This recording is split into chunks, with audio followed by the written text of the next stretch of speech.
दोस्तों, हमारे देश में मंदिरों का प्राचीन इतिहास रहा है।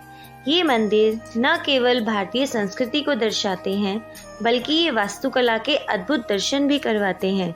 मंदिरों के विकास में गुप्त काल के राजाओं ने काफ़ी योगदान दिया है। गुप्त काल के दौरान हुए कला और संस्कृति के विकास ने उन्हें मंदिरों के निर्माण में एक अभूतपूर्व उपलब्धि दिलाई। तो चलिए दोस्तों, आज की वीडियो में हम आपको दिखाने वाले हैं ग्वालियर में स्थित सास बहू का प्रसिद्ध मंदिर। तो देखिए, ये है ग्वालियर शहर में स्थित सास बहू का प्रसिद्ध मंदिर। यह एक प्राचीन मंदिर है जिसका निर्माण वर्ष 1093 में कच्छप राजवंश के राजा महिपाल जी के द्वारा करवाया गया था। यह मंदिर भगवान विष्णु जी को समर्पित है। सास बहू मंदिर को सहस्त्र बाहु मंदिर एवं हरिसदाना मंदिर इत्यादि नामों से भी जाना जाता है। सास बहू नाम से एक और मंदिर का उल्लेख भी हमें राजस्थान के नागदा गांव में मिलता है, लेकिन आज हम आपको बताने वाले हैं ग्वालियर के प्रसिद्ध सास बहू के मंदिर के बारे में। इस मंदिर को सहस्त्र बाहु मंदिर भी कहा जाता है, क्योंकि जैसा कि आप सभी को मालूम है, भगवान विष्णु जो हैं उनकी सहस्त्र भुजाएं हैं और उन्हीं के नाम पर इस मंदिर को सहस्त्र बाहु मंदिर के नाम से भी बोला जाता है। दोस्तों, वैसे तो सास बहू का जो मंदिर है, ये दोनों ही मंदिर अलग अलग हैं, लेकिन इनमें जो सास का मंदिर है वो कला का एक अद्भुत नमूना है, और जो बहू का मंदिर है उसमें भी कला है, लेकिन वो इतनी अभूतपूर्व नहीं है जितनी सास के मंदिर में है। चलिए आपको मंदिर अंदर से दिखाते हैं और इस मंदिर का इतिहास भी बताते हैं। कहते हैं कि महाराज महिपाल जी की पत्नी भगवान विष्णु जी की परम भक्त थी, इसीलिए राजा जी ने भगवान विष्णु के सम्मान में इस मंदिर का निर्माण करवाया था। समय बीतता गया और साथ साथ महाराज महिपाल जी के पुत्र का जो विवाह था वो भी हो गया।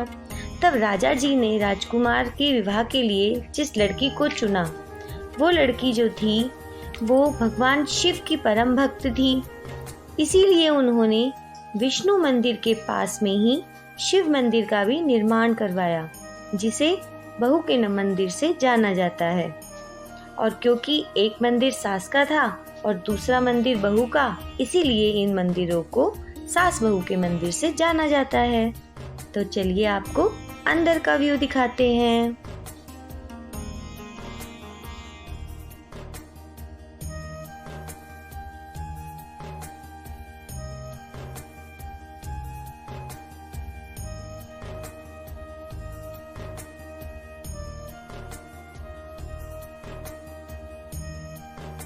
मंदिर परिसर में प्रवेश के लिए 3 द्वार हैं, जो तीनों दिशाओं को दर्शाने के लिए प्रमुख हैं।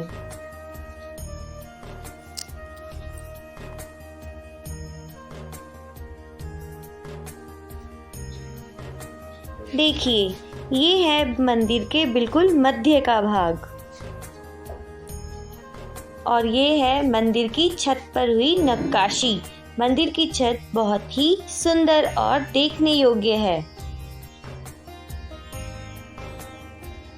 ये जो ऊपर आपको छिद्र दिख रहे हैं, संभवतः ये पर्दे लगाने के लिए होंगे।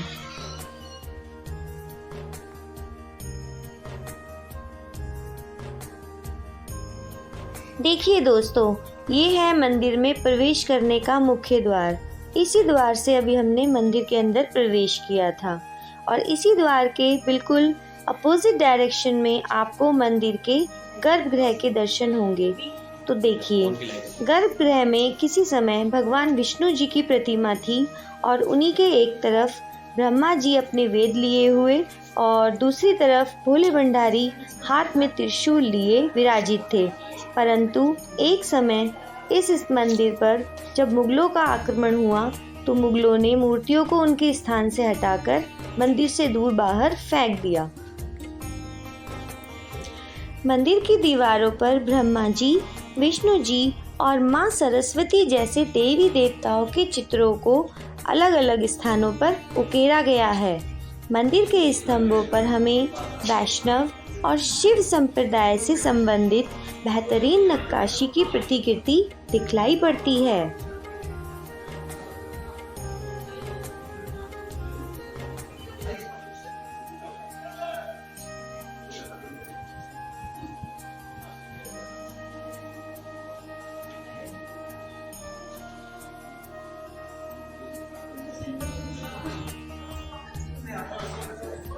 तो चलिए गाइस, आपको यहाँ की कहानी बताते हैं। जब इस मंदिर का निर्माण करवाया गया तो इसमें जगह जगह पर बहुमूल्य रत्न और हीरे मोती उनसे इन्हें अलंकृत किया गया। ये मंदिर 2 मंजिला ऊंचा है।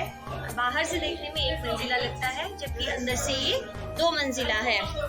जब मुगलों ने यहाँ पर हमला किया तो उन्होंने इस मंदिर के चारों तरफ चूने की पुताई कर और इन सभी मूर्तियों को छुपवा दिया, सभी नक्काशियों को छुपवा दिया।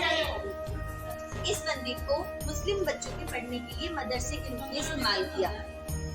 उसके बाद जब मुगलों का शासन समाप्त हुआ और अंग्रेजों ने भारत पर अपना अधिकार किया तो इंग्लैंड से 2 अंग्रेज आए थे। तो उन अंग्रेजों ने केमिकल से इनकी धुलाई करवाई, सारा चूना पत्थर हटवाया और ये नक्काशी फिर से विजिबल करवाई। और फिर ये जो मंदिर है उस समय अर्थक्वेक के कारण काफी मोटी इसके अंदर दरारें आ गई थी। तो ये जो आप पिलर देख रहे हो, ये पिलर अंग्रेजों के द्वारा लगवाए गए हैं इन्हें सपोर्ट देने के लिए। देखिए ऐसे पिलर आपको चारों तरफ देखने को मिलेंगे। अगर अंग्रेजों ने ये पिलर नहीं लगवाए होते तो ये मंदिर अब तक धराशायी हो चुका होता और ये जो हमारी ऐतिहासिक धरोहर है ये पूरी तरह नष्ट हो गई होती। वो है बहू का मंदिर और ये है बहू।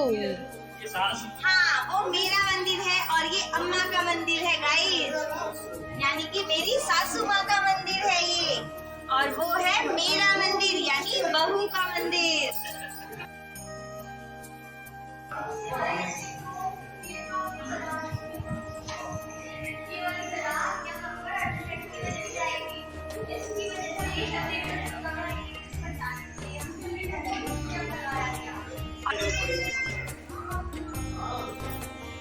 सास बहू के मंदिर के सबसे नज़दीक ग्वालियर रेलवे स्टेशन है। इस स्टेशन से मंदिर के बीच की कुल दूरी लगभग 2 से 3 किलोमीटर है। यदि आप हवाई जहाज़ का प्रयोग करके आना चाहते हैं तो सबसे नज़दीकी हवाई अड्डा ग्वालियर हवाई अड्डा है। अगर आप इस मंदिर में जाने की प्लानिंग कर रहे हैं तो वैसे तो ये मंदिर साल भर खुला रहता है, लेकिन अगर आप इस मंदिर की भव्यता और खूबसूरती से रूबरू होना चाहते हैं तो आप फरवरी से अप्रैल तक इस मंदिर में भ्रमण के लिए आ सकते हैं। इस मंदिर को घूमने में आपको लगभग 1 घंटे का समय लग जाएगा और यदि आप वास्तुकला प्रेमी हैं तो आपको शायद कई घंटे भी कम पड़ जाएंगे। दोस्तों, ग्वालियर स्थित सास बहू मंदिर एक अनोखी वास्तुकला का प्रतिनिधित्व करती है। इसे हम भूमिजा शैली के नाम से जानते हैं। दोस्तों, यह मंदिर सुबह 8 बजे से शाम के 5 बजे तक खुला रहता है।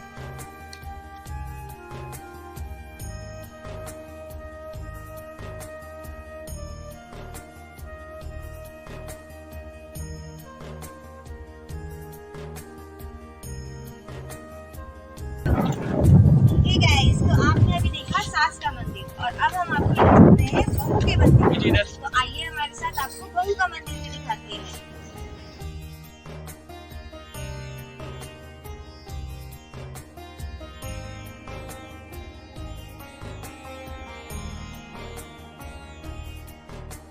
ये है बहू का मंदिर।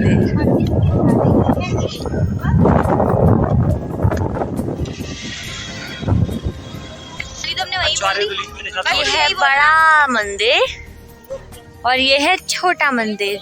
इन मंदिरों को छोटा मंदिर और बड़ा मंदिर के नाम से भी जाना जाता है। ये मंदिर भगवान विष्णु को समर्पित है, जिन्हें सहस्त्र बाहु कहा जाता था, लेकिन ये सास बहू के नाम से भी प्रसिद्ध है। गुजरात में ऐसे ही कुछ मंदिर है जिन्हें छोटा भाई और मोटा भाई के नाम से भी प्रसिद्ध माना जाता है।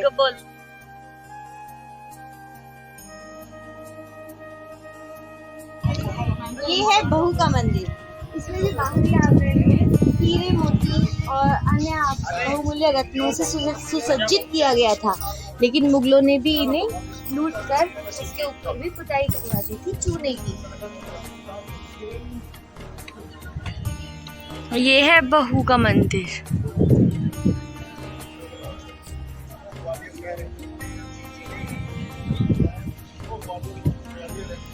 और वो है पूरा ग्वालियर। चलिए अब आपको अंदर लेकर चलते हैं।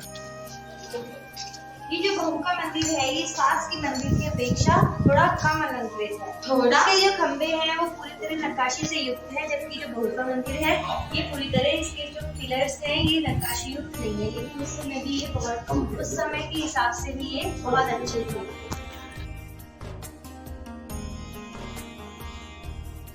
और ये बीच का ये मंदिर हुआ करता था और यहाँ भगवान की मूर्ति भी थी। अब यहाँ पर जब मुगलों ने यहाँ पर हमला किया तो सारी मूर्तियों को हटवा के यहाँ से नीचे फेंकवा दिया था और इस स्थान को भी मदरसे के रूप में उपयोग में लेने लगे।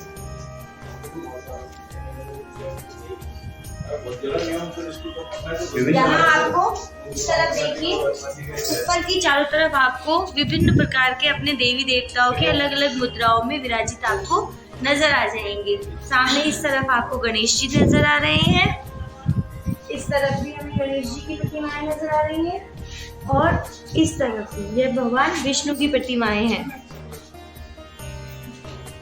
और इस तरफ भी ये जो प्रतिमा है भगवान विष्णु को समर्पित है।